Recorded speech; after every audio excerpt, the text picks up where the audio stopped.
Okay, here's Exit Ticket. This is a great program for seeing what your students know and getting some great data that you can use to drive your instruction. So for the teacher, you need to go to exittix.com and sign up for an account, and then you can just go back when you're ready and log in to start creating your first exit ticket. You can use those for anything from a bell ringer at the beginning to check in the middle of class, or to an exit ticket to check and see how your students have done at the end of class or at the end of a unit. We've done pre-tests with these, quizzes, end of the chapter tests, all with this same thing. When you come in, after you have your classes set up, you'll see the assessments. Well, here's how you start a new class. You'll see the plus for a new class, and you might have to go to the course and term editor. When you first start, we've made this mistake many times, only make one course and then do multiple classes from that. We've made that mistake in the past. So you would add a new subject or course. You won't have all the other ones up above. You'll just have to hit add new subject or course, and then you call it. So I called mine science, and then there was no science as one of the options here, so I just hit other, pick your grade level, and then you would hit save. So I'm going to call this one, instead of science, we'll go math, just so I can tell the difference between them. So here's math. Then you can add a class, and so there you get to pick your school, and you have first period, so you could call it first period math. That's what I did with mine. You can see my science ones down here below. We're just called first period. You hit save, and then you can add another class. That really makes it nice and simple, so it's all the same. If you do a different course for each one, then it makes it a little bit more complicated, so don't make the same mistake I made when I first got started. So if I go back to my classes here, once I have all of my classes made, I don't have to set up all of the students. I can give them a code, which is just awesome. So here's my math class that I created. Okay, and if I go to add students right here, it brings up that class code, and so I just project that. The students will go to exittix.com, and I'll show you that here in a second. They go to exittix.com and put in that code. So I'm going to copy that code so I have it for later to show you. So now that you have your students there, you can go and start making your assessments. You can make it for each class individually, or you can use the one up top here that will just make a blanket assessment that you can assign then to any class. A Quicket is like an on-the-spot, ooh, I want to see what everybody knows after this, one question, see how it is, and then you can get the data from that, and the kids can see the data also. Otherwise, launch, practice, and exit, they're all the same type of problems. It's just to help you when you go back and look at the calendar later of your assessments to see, okay, yeah, I did a pre-test there, yeah, we did that in the middle, or I use that for a check for understanding at the end. So the colors are just to help you. So let's do an exit, and here's where you put your title, example, and then here's where you pick your classes that you want it to go to. So I'm going to go to first period math, and then you click up here, oh, the publish. If you want to be able to go back, if you want to use the open-ended questions, which I'll show you here in a second, you can go back and grade those. So if somebody puts something in, spells it wrong, it's going to count it wrong, but you can go back and change those, but only if your assessment is current, because right now that's just in beta mode. So you want to go publish 2, and I usually do a week just so I have enough time to get in there and grade it. So I'll do just for this week for my math class. Come up here to questions, and then you can add your questions. You have multiple choice, true, false, free response, or you can go to an item bank. So the multiple choice, if you want to tag it so you can go back and find them later to add more questions similar to it, or find that one again, you can. Otherwise, you just type in your question. What is 2 plus 2, and then you have your answer choices. So you can put 5, 4, 3, or 2. If you want additional choices, you can do that also. Make sure you mark the right answer, and then you can go and add your next question. So you could do a true false, same thing. 2 plus 2 equals 5, and then you mark false, so you have the right answer. And here's the free response. So if you say 2 plus 2 equals blank, okay, free response. You could have multiple correct answers down here. So if you separate them by a semicolon, so you could do 4 or 4 like that for your correct answer, and then it'll accept either one the student puts in. But if they try spelling it and they spell it wrong, I'll show you how you can go back and change that later. So here's when you're done, you can save. Okay, it was saved, so now you can save and close. I'm going to make sure it's saved correctly. And so this is what you have. And so then once you have your students ready, you'd hit start, and then they get in there and you'll be able to see what it's like. So I'm going to open up a new window here real quick.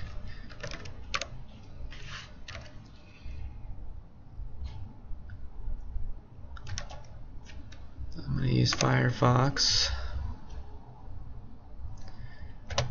We're going to go side by side. So you can see the teacher view and the student view. So on the new one, I'm going to go to exittix.com. Okay, so here is where you put your code up. The kids go to the class code, not the login, the first time. The first time they have to go to class code. They enter that class code, OCX24481, and then they hit go. Oops, I missed a 4. There we go. They have to get it completely right or you can't get in. Okay, so they can log in with an existing account, or they are new and they need an account. So let's go new. And they can enter a username, enter a password,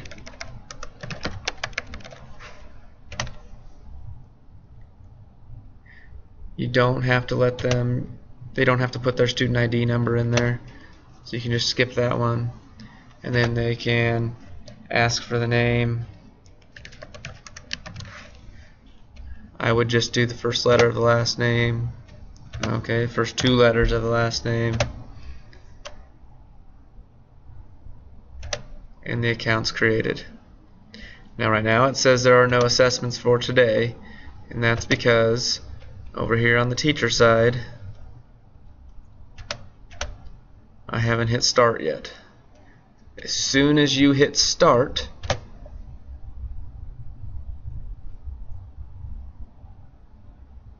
it's going to show up for the students, so then they can get started.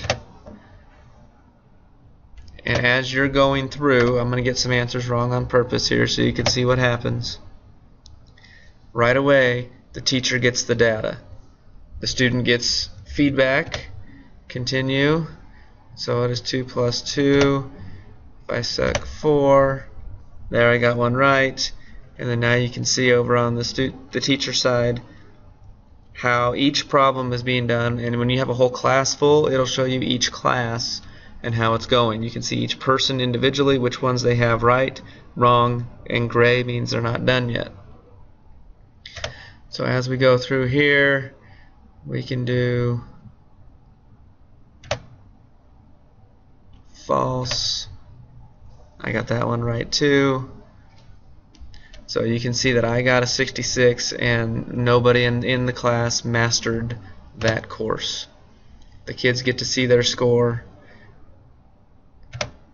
It finished, and then it shows how they've done so far.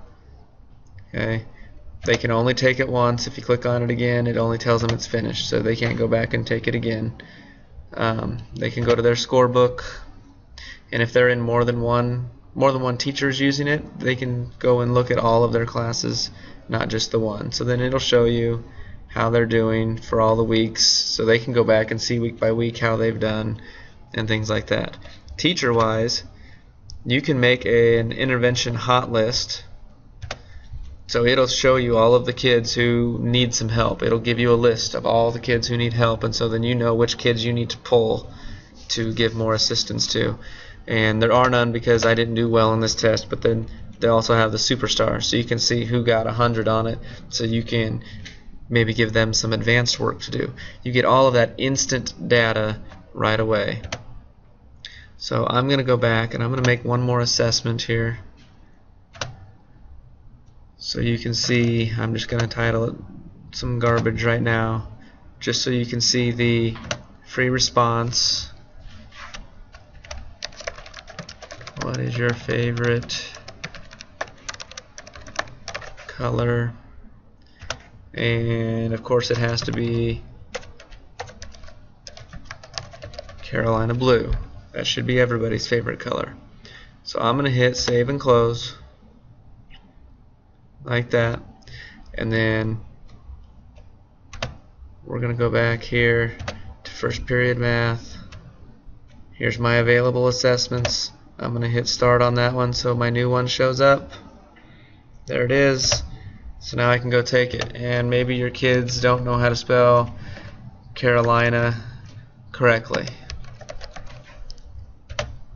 It's going to tell them they got it wrong and that they didn't do well.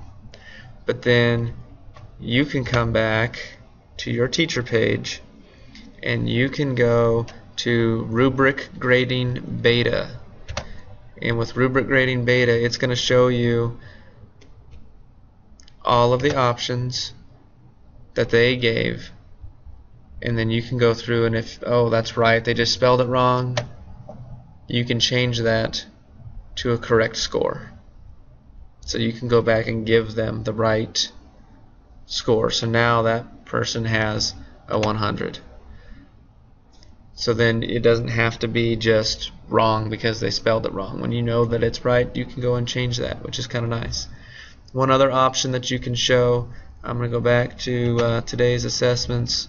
You can, instead of showing teacher mode, there's a projector mode. Projector mode is kind of cool because you can go in here and view the results, and then it doesn't go show names at all. It only shows your score. So you can go through and show all of these different things to kids. You can go do the reteach tool, which is very, very, very powerful, because then you can show the kids how everybody in class answered that problem, and then you can discuss the ones that, oh man, we didn't do very well on this one. Okay, so then you can have that discussion with your whole class. It's a very easy website to use, a very powerful tool for you and for the students, and I hope that you give it a shot.